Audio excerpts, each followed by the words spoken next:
Hello everyone, কেমন আছো তোমরা? আশা করছি সবাই ভালো আছো। আমার নতুন একটা ভিডিওতে সবাইকে স্বাগত। আজকে শনিবার, তাই আজকে নিরামিষ। এই শনিবারটা না আমরা বাঙালিরা কম বেশি সবাই নিরামিষ খেয়ে থাকি। প্রথমে ভেবেছিলাম ভেজ ডালি রান্না করব, কিন্তু আমার বরের কড়া হুকুম, বাড়িতে যদি ভালো কিছু না হয় তিনি নাকি বাইরে থেকেই খেয়ে আসবে। তাই বাধ্য হয়ে এই পনিরের একটা আইটেম করতে হলো। দেখো, এদিকে ভালো করে কিশমিশটা ভিজিয়ে রেখে দিয়েছি, আর ওইদিকে একটা পাত্রে নিয়ে নিয়েছি কিছুটা চালমগজ, কাজু বাদাম, আর নিয়েছি পোস্ত, আর 4-5টা কাঁচা লঙ্কাও দিয়ে দিয়েছি। সবজিগুলো দেখো ভালো করে ডুমো ডুমো করে কেটে একটু ভেজে নিয়েছি।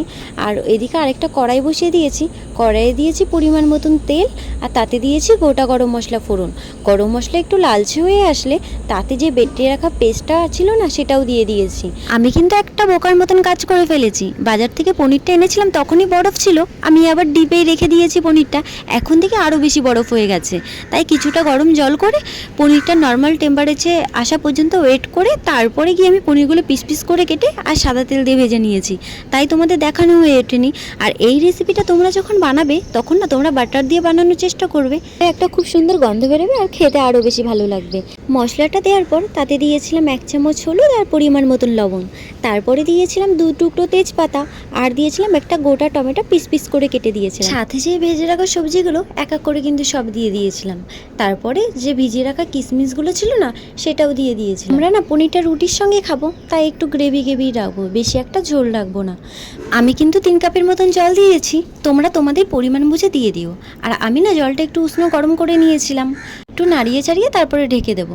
দেখো ঢাকনাটা খুলে দেখছি ঝোলটা প্রায় শুকিয়ে এসছে, আর আলুগুলোও না প্রায় সিদ্ধ হয়ে এসছে। এখন দিয়ে দেবো যে ভেজে রাখা পনিরগুলো ছিল, এক এক করে সব দিয়ে দেবো। তারপরে 5 মিনিটের মতো নাড়িয়ে চাড়িয়ে দিয়ে দেবো 1 চামচের মতন চিনি। আমি যেহেতু রুটির সঙ্গে খাবো, একটু মিষ্টি মিষ্টি খেলেই ভালো লাগবে, তার জন্য আমি একটু বেশি পরিমাণে দিয়ে দিয়েছিলাম। তো আর দিয়ে দেবো 1 চামচের মতন গুঁড়ো গরম মশলা। তারপরে আবার 2 মিনিটের মতো নাড়িয়ে নেব।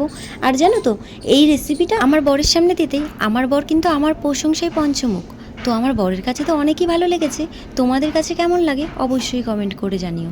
আর কিন্তু তোমরা একবার বাড়িতে ট্রাইও করে দেখো, আশা করছি তোমাদের কাছে অনেক ভালো লাগবে। তোমরা চাইলে এটা রুটির সাথেও ট্রাই করতে পারো। তো সবাই ভালো থাকবে।